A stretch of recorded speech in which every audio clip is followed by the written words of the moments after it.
Ever notice how some phrases just hit different?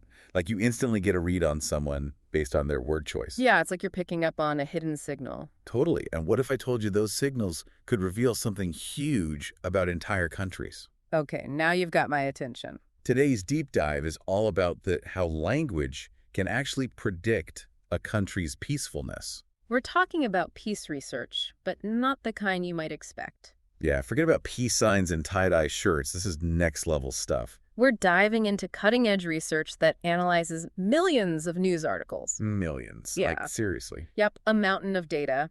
And by looking at the words countries use, researchers found some crazy patterns. Okay, before we get ahead of ourselves, let's back up. When you say peace research, what are we actually talking about? So it's not just about the absence of war, we're talking about positive peace, the systems and values that make a society truly harmonious. Right, like it's not enough to just not be at war. You need the right ingredients for lasting peace. Exactly. And this research is suggesting that language might be one of those key ingredients. Okay, so how do you even measure something as complex as peace and then connect it to language? It's like, how do you translate vibes into data? Well, they used established peace indices to categorize countries. These indices look at things like levels of violence, political stability, things like that. So they had their peaceful and not so peaceful groups, right? Exactly.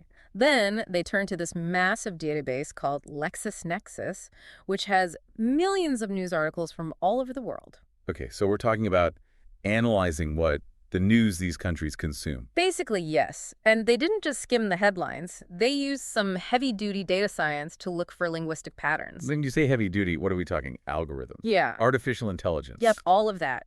They use these powerful machine learning models, support vector machines, random forest models to analyze the language data. Now, those sound like some serious algorithms. What can those do? These models are like superpowered pattern detectors.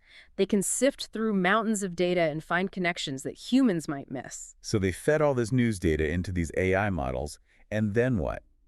The models learn to predict a country's peacefulness just from its word choices. It's wild. Let me get this straight.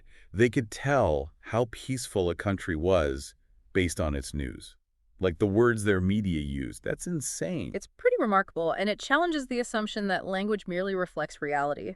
This research suggests it might actually shape it. So our words have more power than we realize. That's the idea we're going to unpack today. Okay, so we've got these algorithms, right? And they're analyzing all this news data. Right. But what are they actually looking for? Like what kind of words scream peaceful country versus not so peaceful? Okay, so picture this. Two word clouds. Okay, I'm with you. One for peaceful countries, one for the not-so-peaceful ones. Gotcha. In the peaceful cloud, you see words like transaction, aggregate, even year. Year. That's not exactly exciting stuff. Exactly, and that's kind of the point. These aren't words that get your heart racing. No, not really. But they point to something deeper, like year. In this context, it suggests a focus on the long term, on planning, stability. Transaction implies systems, reliability, trustworthiness. Makes sense. Even a word like aggregate hints at a focus on the bigger picture, collective well-being. So it's less about like flowery peace talk and more about the nuts and bolts of a society that just works. Precisely. It's the language of systems, of things running smoothly. Interesting. Now, shift your focus to that other word cloud. The not so peaceful one. Yeah. You see words like corruption, kill, even Afghan. Yeah, okay, those definitely paint a different picture. Right. It's a much heavier vibe. You don't need a fancy algorithm to figure out why those words might signal a less peaceful society. True, but there are layers here. Corruption points to a breakdown of trust. Right, in institutions and such. Exactly. Afghan, in the context of these news articles, often popped up with discussions of instability interventions. So these words aren't just describing conflict. They're like reflecting the things that fuel it. That's a great way to put it. It's like each word is this tiny window into a whole society's anxieties, their struggles. It's kind of fascinating when you think about it that way. It is. But keep in mind, these are just individual pieces. Right. To see the whole picture, we got to zoom out, look at the broader themes these words form. So individual words are like clues, and now we need to like connect the dots to see the bigger picture. Yeah, something like that. And that's where the researchers used even more advanced AI. Even more advanced. Yeah. They brought in the big guns, something called a large language model. Okay, now you're just using jargon. Yeah. What in the world is a large language model? Think of it like this. Imagine you're reading a news website. Okay, I do that every day. Right. So you see headlines about the stock market, interest rates, trade deals, all that. Yeah, sometimes. And you might think, okay, this country seems pretty focused on economic stability. Makes sense. Well, this large language model, it does that, but on a massive scale. Okay, so it's like an AI economist analyzing news for clues about the economy. You got it.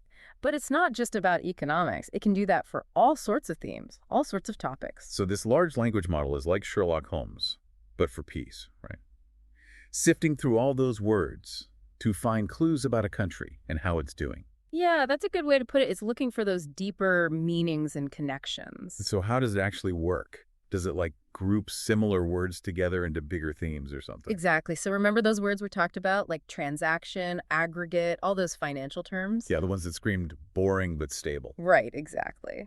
So the AI recognized that peaceful countries use those types of words a lot, and it grouped them under the theme of finance. Makes sense. But it's not just about the what, it's about the how, right? Like how these countries talk about finance probably matters too. You got it. The AI picked up on that too. It went deeper, finding all these sub-themes within finance. Things like financial metrics, corporate and employment, even market analysis. So it's like their language wasn't just about money. It was about transparency, accountability, all that good stuff. Exactly. It's like they were thinking about long-term sustainable growth, not just quick wins. And that pattern, that focus on the bigger picture, it showed up in other themes too. Like with health and well-being. Those peaceful countries were onto something with those words. Absolutely. The AI found all these sub-themes there too, like personal, social, tech development, suggesting a more holistic view of well-being. It's fascinating how these subtle patterns emerge. Right. Like you wouldn't necessarily notice them just from reading the news, but the AI picks up on them. It's true. And it makes you wonder what else we might be missing, what other insights are hidden in the language we use every day. It's kind of humbling, in a way. But what about the not-so-peaceful group? Did the AI find any interesting themes there? Yeah, definitely. In those countries, the language tended to revolve around themes like government and public affairs, legal conflicts, geopolitics, heavier stuff. So more reactive than proactive.